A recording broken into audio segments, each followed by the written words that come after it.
કચ્છના ભૂકંપમાં અસરગ્રસ્ત પેરાપ્લેજિક દર્દીઓને ₹3 કરોડના સરદાર સરોવર બોન્ડ જાહેર કરીને તે બોન્ડની રકમના વ્યાજમાંથી કચ્છના પેરાપ્લેજિક દર્દીઓને માસિક પેન્શન આપવાની જાહેરાત કરી હતી। જે મુજબ 2002થી પેરાપ્લેજિક દર્દીઓને માસિક ₹2000 પેન્શન આપવામાં આવ્યું હતું।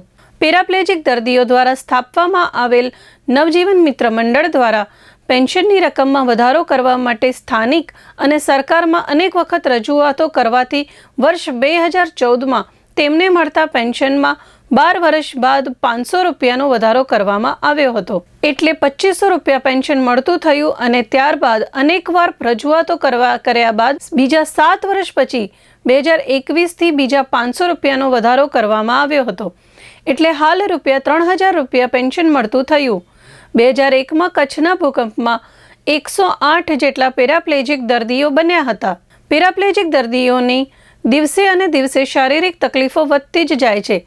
પેરાપ્લેજિક થયાને 24 વર્ષ થઈ ગયા છે, જે હાલના સમયે માત્ર 54 દર્દીઓ જીવિત છે।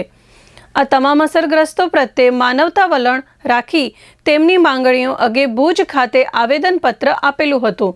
આ અંગે ચંચળ ન્યૂઝ સાથે વાત કરી હતી। મારું નામ જાદવ તેજીબેન છે, હું પેરાપ્લેજિક છું ને અમે કલેક્ટર શ્રી સાહેબ પાસેથી એક આશા લઈને આવ્યા છીએ કે અમારો પેરાપ્લેજિકનું જે પેન્શન છે એ અમારું પેન્શન ₹5000 કરી આપવામાં આવે તો અમે અમારી જિંદગી સરળતાથી જીવી શકીએ, કેમ કે અમારા 54 પેરાપ્લેજિક ગંભીર ઈજાઓના કારણે બેડસોર થવાના કારણે મૃત્યુ પામ્યા છે। તો અમે હાલમાં પણ 54 પેરાપ્લેજિક છીએ અને અમે આટલા આવી શક્યા છીએ, બાકીની પણ ગંભીર પરિસ્થિતિ છે, પથારીવશ છે તો એ બધા આવી શકે એમ નથી। અને અમારી સાહેબ પાસે નમ્ર વિનંતી છે કે સાહેબ અમને ₹5000 પેન્શન કરી આપે તો અમારી જિંદગી થોડી અમે આસાનથી જીવી શકીએ। સાહેબ પણ સમજે જ છે કે અત્યારે મોંઘવારીમાં આ 3000માં કાંઈ થતું નથી, તો અમારી માંગ છે સાહેબ પાસે, નમ્ર વિનંતી છે કે અમને ₹5000 કરી આપવામાં આવે।